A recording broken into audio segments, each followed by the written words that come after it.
Minha esposa me entregou os papéis do divórcio um dia antes de eu me tornar milionário. Ela não fazia ideia do que estava por vir. Estou sentado no meu apartamento vazio agora, olhando para dois documentos na minha mesa de centro. Um é a certidão de divórcio com a assinatura da minha ex-esposa. O outro é um extrato bancário mostrando 10 milhões de dólares. E a parte mais louca? Essas duas coisas aconteceram com menos de 24 horas de diferença. Esta é a história de como o timing pode mudar tudo, e como, às vezes, o universo tem um senso de humor peculiar. Mas para entender o que aconteceu, preciso voltar 3 anos no tempo. Há 3 anos eu tinha o que a maioria das pessoas chamaria de vida perfeita. Eu trabalhava como engenheiro de software em uma grande empresa de tecnologia. Meu salário era bom. Não era incrível, mas era bom o suficiente. Minha esposa, Sara, e eu tínhamos acabado de comprar uma casa no subúrbio. Tínhamos 2 carros, viajávamos 2 vezes por ano, tudo parecia perfeito por fora. Mas eu estava infeliz. Todas as manhãs eu acordava, vestia as mesmas roupas sem graça, dirigia pelo mesmo caminho sem graça e participava das mesmas reuniões tediosas. Eu me sentia como se estivesse morrendo lentamente. Como se minha alma estivesse sendo drenada a uma apresentação de PowerPoint de cada vez. E eu não parava de pensar nessa ideia que eu tinha. Esse aplicativo que poderia mudar a forma como as pessoas gerenciam suas finanças. Eu vinha pensando nisso há 2 anos, trabalhando nele em segredo durante os intervalos do almoço e até tarde na noite. Sara sabia que eu estava infeliz no trabalho. Às vezes conversávamos sobre isso, mas sempre que eu mencionava a vontade de abrir minha própria empresa, ela fazia uma cara estranha, uma mistura de medo e decepção. Ela dizia coisas como, temos uma hipoteca, ou, e o plano de saúde, ou, talvez daqui a alguns anos, quando estivermos mais estáveis. Mas eu não podia esperar alguns anos. Eu tinha 34 anos e sentia que, se não fizesse isso agora, nunca faria. Então, uma noite, depois de uma discussão particularmente feia sobre dinheiro, tomei uma decisão. Ia largar meu emprego e me dedicar totalmente à minha startup. Só precisava encontrar o momento certo para contar para Sara. Aquele momento certo nunca chegou. Em vez disso, fiz uma besteira. Pedi demissão sem contar para ela. Eu sei, parece loucura quando falo em voz alta. Mas na minha cabeça eu tinha todo um plano. Eu tinha juntado uns 30 mil dólares numa conta secreta. Imaginei que conseguiria viver com isso por 6 meses, talvez um ano se eu fosse cuidadoso. Até lá, o aplicativo estaria dando lucro, e eu poderia surpreender a Sara com a boa notícia. Sim, não foi assim que aconteceu. No primeiro mês depois de me demitir, fingi que ia trabalhar todos os dias. Acordava, me vestia e dirigia até uma cafeteria onde trabalhava no meu aplicativo por 8 horas. Depois voltava para casa no meu horário normal. Sara não fazia ideia. Eu me sentia culpado por mentir, mas continuava dizendo a mim mesmo que valeria a pena. Só mais alguns meses e tudo ficaria bem. Mas aí a Sara ficou desconfiada. Um dia ela ligou para o meu escritório para me surpreender com um almoço e disseram a ela que eu não trabalhava mais lá. Aquela noite foi uma das piores da minha vida. Ela chorava e gritava, perguntando como eu podia mentir daquele jeito, perguntando o que havia de errado comigo, perguntando se eu tinha enlouquecido. Tentei explicar sobre o aplicativo, sobre meu plano, sobre como eu ia fazer dar certo, mas ela não quis ouvir. Disse que eu havia traído a confiança dela, que havia colocado todo o nosso futuro em risco sem nem mesmo pedir a opinião dela. E ela tinha razão. Eu havia. Nos meses seguintes, as coisas esfriaram entre nós. Sara voltou a trabalhar em tempo integral em seu emprego de marketing. Ela deixou claro que não ia mais sustentar minha fantasia, como ela chamava. Queria que eu arrumasse um emprego de verdade. Eu me recusei. Quase não conversávamos, exceto para discutir sobre dinheiro. Minhas economias estavam acabando mais rápido do que eu esperava. Descobri que viver é caro quando você não tem renda. Tive que pagar desenvolvedores para ajudar a criar o aplicativo, tive que pagar por servidores e licenças de software. Tive que pagar por marketing. Os 30 mil dólares que eu tinha economizado sumiram em 4 meses. Comecei a vender coisas. Primeiro foi meu relógio caro que meu pai me deu. depois meu computador gamer, depois meu carro. Acabei comprando um Honda Civic velho que me custou $2.000. Sarah ficava furiosa cada vez que eu vendia alguma coisa. Ela dizia que eu estava destruindo nossa vida aos poucos. Mas eu não conseguia parar. O aplicativo estava quase pronto. Eu sentia isso. Só precisava de um pouco mais de tempo, um pouco mais de dinheiro. Estourou o limite de 2 cartões de crédito. Peguei dinheiro emprestado do meu irmão. Parei de sair com os amigos porque não tinha dinheiro. Nossa casa começou a cair aos pedaços porque não tínhamos como pagar os reparos. O ar-condicionado quebrou no verão e tivemos que aguentar o calor. A lava-louças quebrou e passamos a lavar a louça à mão. Sarah começou a ficar até tarde no trabalho. Chegava em casa às 8 ou 9 da noite, jantava sozinha no quarto e ia dormir. Paramos de fazer sexo, paramos de rir juntas. Nos tornamos colegas de quarto que se odiavam. E eu sabia que a culpa era minha, mas não conseguia desistir, não quando estávamos tão perto. Então, cerca de 18 meses depois do início desse pesadelo, algo incrível aconteceu. O aplicativo foi lançado. E as pessoas realmente gostaram, gostaram muito mesmo. Na primeira semana, tivemos 10.000 downloads. No primeiro mês, 100.000. As pessoas deixavam avaliações incríveis, dizendo como o aplicativo havia mudado a relação delas com o dinheiro, como as havia ajudado a economizar milhares de dólares. Eu estava tão animado, lembro-me de correr para o quarto para contar a novidade para Sarah. Ela estava deitada na cama lendo um livro. Eu disse a ela que tínhamos 100.000 usuários. Ela olhou para mim com aqueles olhos cansados e disse: "Que bom! Eles são usuários pagantes?" Não eram. O aplicativo era gratuito, eu ainda não estava ganhando nada. Foi então que percebi uma mudança nos olhos de Sarah. Parecia que ela tinha desistido. Ela apenas assentiu, disse ok e voltou para o livro. Não falamos mais sobre isso. Os meses seguintes foram uma correria para descobrir como monetizar o aplicativo sem prejudicar a experiência do usuário. Tentei anúncios, mas os usuários os detestaram. Tentei uma versão premium com recursos extras, mas apenas 2% dos usuários fizeram o upgrade. Eu recebia centenas de e-mails por dia de usuários que adoravam o aplicativo, mas eu continuava falido. Mais do que falido, eu estava com uma dívida de $40.000. Sarah e eu brigávamos constantemente. Ela chegava em casa e a primeira coisa que dizia era sobre dinheiro. "Você pagou a conta de luz? Precisamos comprar comida. A hipoteca está vencendo." E eu não tinha respostas. Eu estava fracassando em tudo. Fracassando como marido, fracassando como provedor, fracassando como adulto. Certa noite, cerca de 2 anos depois do início de toda essa confusão, Sarah me chamou para sentar à mesa da cozinha. Ela tinha um envelope pardo na frente dela. Não estava chorando, não estava com raiva, apenas parecia cansada, exausta, como se tivesse envelhecido 10 anos em 2. Ela disse: "Não aguento mais isso." Eu sabia o que estava por vir, mas ainda assim não estava preparado. Ela empurrou o envelope pela mesa. Dentro, havia os papéis do divórcio. Ela já havia assinado, só precisava da minha assinatura. Perguntei se poderíamos tentar terapia de casal. Ela disse que já tínhamos passado dessa fase. Perguntei se ela poderia me dar mais um pouco de tempo. Ela disse que já tinha me dado 2 anos. Perguntei se ela ainda me amava. Ela disse que não sabia mais, mas sabia que não podia continuar vivendo assim. Ficamos sentados ali em silêncio por um longo tempo. Então ela se levantou, foi para o quarto e fechou a porta.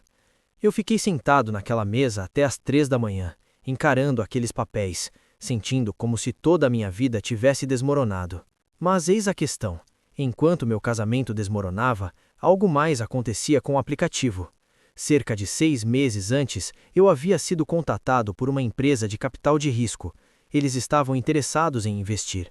Estive em negociações com eles por meses, mas nada havia se concretizado. Então, 3 meses antes de Sarah me entregar os papéis do divórcio, eles me apresentaram a uma empresa diferente, uma empresa maior, que buscava adquirir aplicativos na área de tecnologia financeira. As negociações foram intensas. Eles queriam comprar meu aplicativo, minha base de usuários, tudo. Ofereciam 8 milhões de dólares, depois 9 milhões. Eu não podia contar nada disso para Sarah porque já tinha me decepcionado tantas vezes antes. Toda vez que eu achava que algo ia dar certo, acabava dando errado. Eu não podia criar novas expectativas nela só para depois destruí-las. A oferta final foi de 10 milhões de dólares. Eles comprariam o aplicativo, me manteriam como consultor por 2 anos a 200 mil dólares por ano e eu ficaria com 5% de participação em qualquer projeto que desenvolvessem com ele. Era um dinheiro que mudaria minha vida. Mas havia um porém.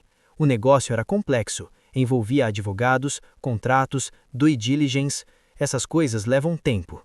O dia em que Sarah me entregou os papéis do divórcio foi uma quinta-feira. A aquisição deveria ser concluída na terça-feira seguinte. 4 dias. 4 dias entre ser um fracasso e ser milionário. 4 dias entre perder tudo e ter mais dinheiro do que eu jamais sonhei. Pensei em contar para Sarah, pensei mesmo.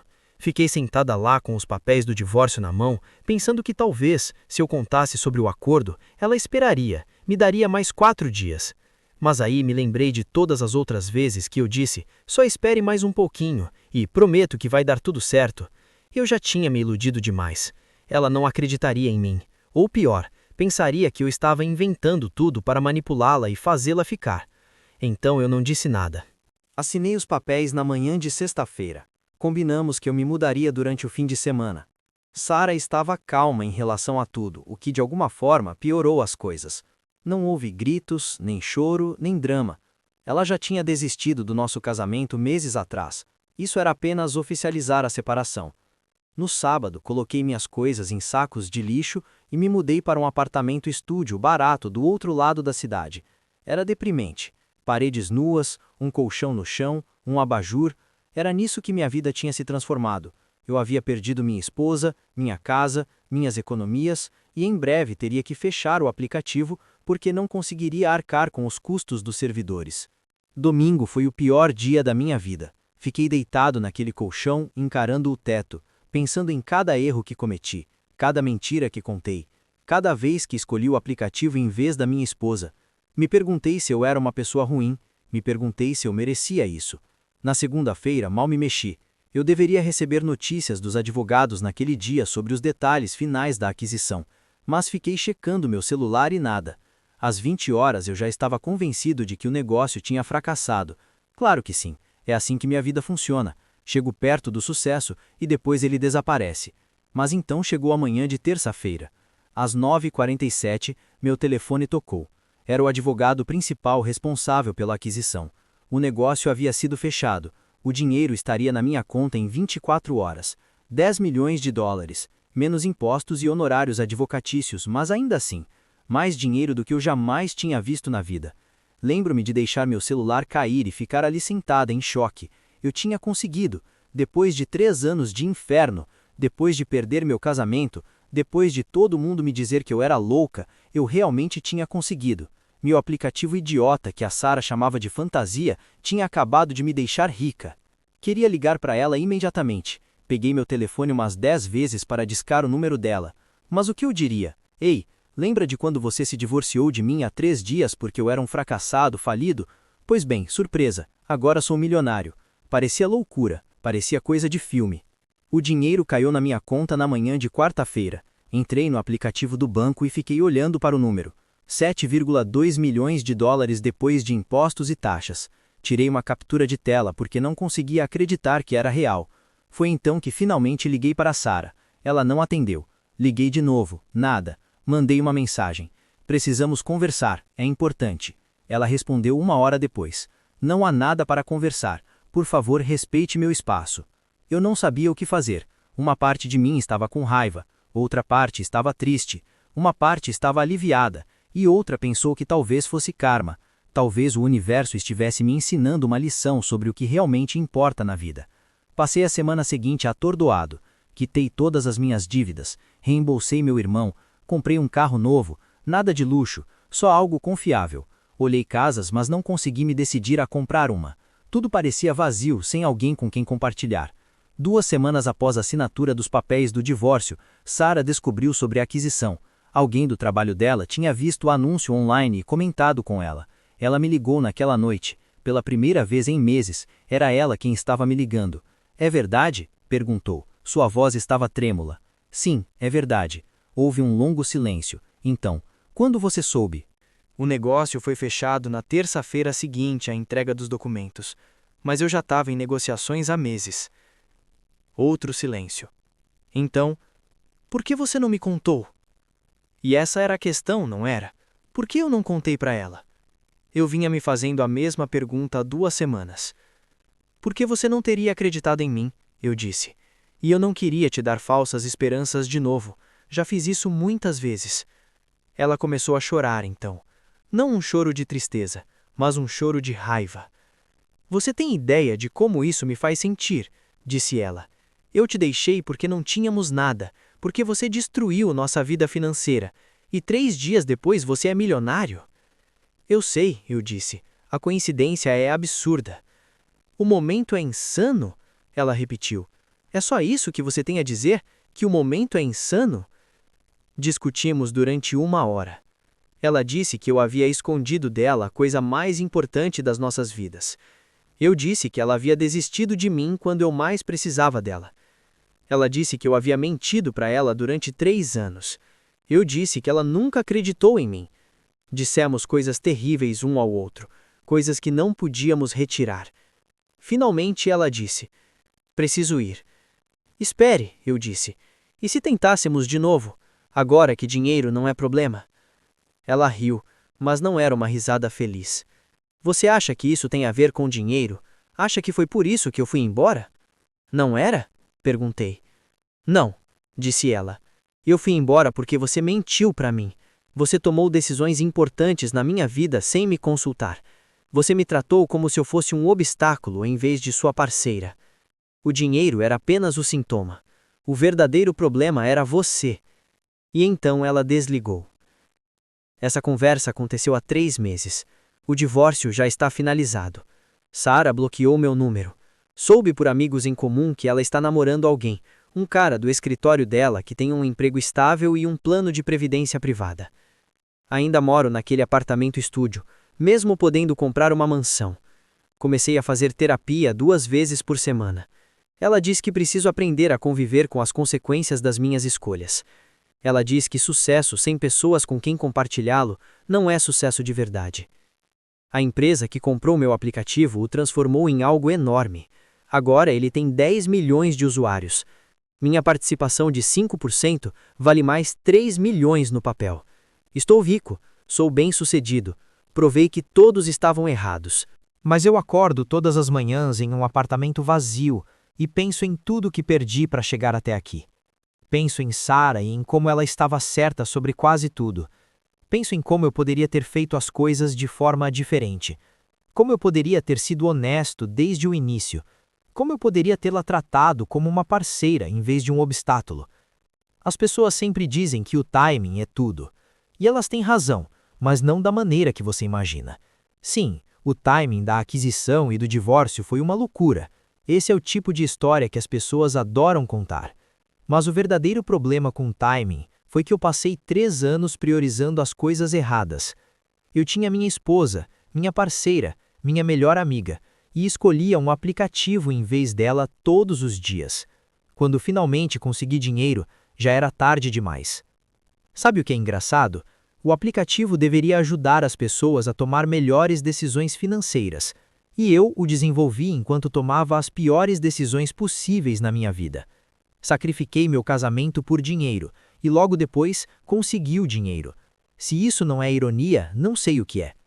Pensei em entrar em contato com a Sarah novamente, talvez daqui a 1 ano ou 2, quando tiver passado tempo suficiente.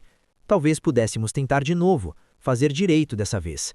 Mas minha terapeuta diz que isso não seria justo com ela, que eu preciso deixá-la seguir em frente e ser feliz, que algumas coisas, uma vez quebradas, não podem ser consertadas. E aqui estou eu, com 37 anos, sentada em uma fortuna de 10 milhões de dólares e me sentindo mais perdida do que quando não tinha nada. Vejo casais por toda parte e me pergunto se eles têm noção da sorte que têm. Dá vontade de pará-los na rua e dizer para conversarem, para serem honestos um com o outro, para não se darem por garantidos. Mas não faço isso porque seria loucura. Em vez disso, continuo fazendo terapia, trabalhando como consultor e tentando descobrir o que a felicidade realmente significa. Porque aprendi da maneira difícil que não se trata de dinheiro. Não se trata de provar que as pessoas estão erradas. Não se trata de construir algo de sucesso. Tem a ver com as pessoas que fazem parte da sua vida e como você as trata. E às vezes, quando você aprende essa lição, já é tarde demais. Minha esposa se divorciou de mim um dia antes de eu me tornar milionário, mas a verdade é que eu havia perdido muito antes disso. Eu só percebi quando os papéis do divórcio oficializaram tudo. Os 10 milhões de dólares não mudaram isso. Dinheiro pode comprar muitas coisas, mas não pode comprar de volta tempo, confiança ou amor. Essa é a verdadeira história, não sobre a coincidência maluca do divórcio e da aquisição, mas sobre como eu tinha tudo o que importava e troquei por tudo que não importa.